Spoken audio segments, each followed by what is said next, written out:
Assalamualaikum warahmatullahi wabarakatuh. Mungkin ada orang buah alhamdulillah. Leo selanga ya Abdullah dakuwa na mupanga woto kani ya mashallah. Swala singa la libe ngati muntu sapanga maso ngati uzo suku panga mwenda ile ndio subaka kwa ndani wateka. Dakuwa na mupanga woto patali patali ndio unakutino shehe wangu ndio wamene patali tina nditina dimene akuti wala musunna ya Mtume sallallahu alaihi wasallam. Then nabwera kuti ndikuunikireni tionekirane tizipanga uzu malingana ndi sunna za Mtume sallallahu alaihi wasallam. Uli mundondomeko uli ziwalo zimene umayamba zimabwera zosatira ndiye uzu mafunika kupangidwa mundondomeko.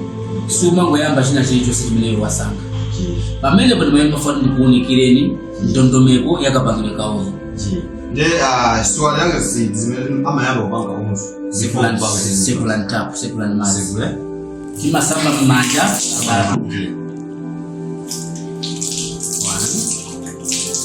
wasamba mmanja mamwanga wasamba mmanja muzuri sakumazi afikapena pali vose mmanja katatu kuchunja mkamwa katatu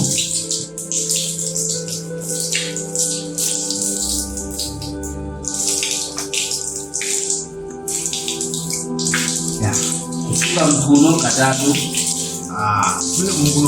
mkono huu wa mazeleo. Okay. Sawa za ngoro.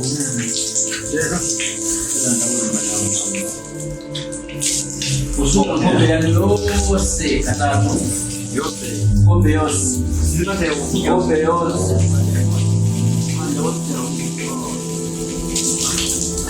Hapo ndio wapi?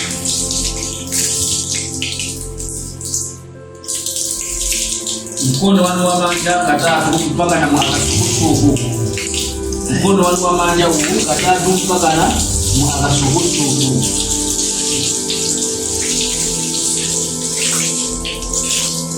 Mkono wanu wa manzele katatu.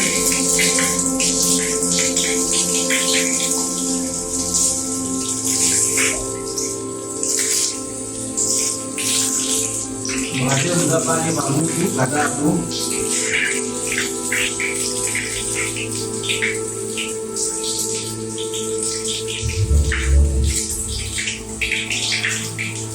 Kutoka mavutu katatu.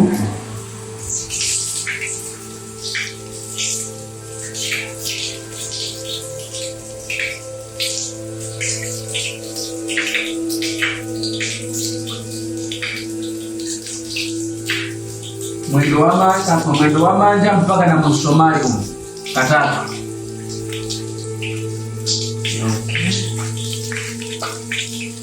Muzala hizi kimatele.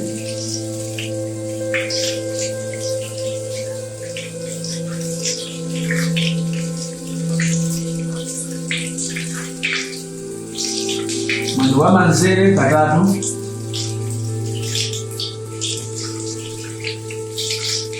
Zabanga mozi katika tunazala huko.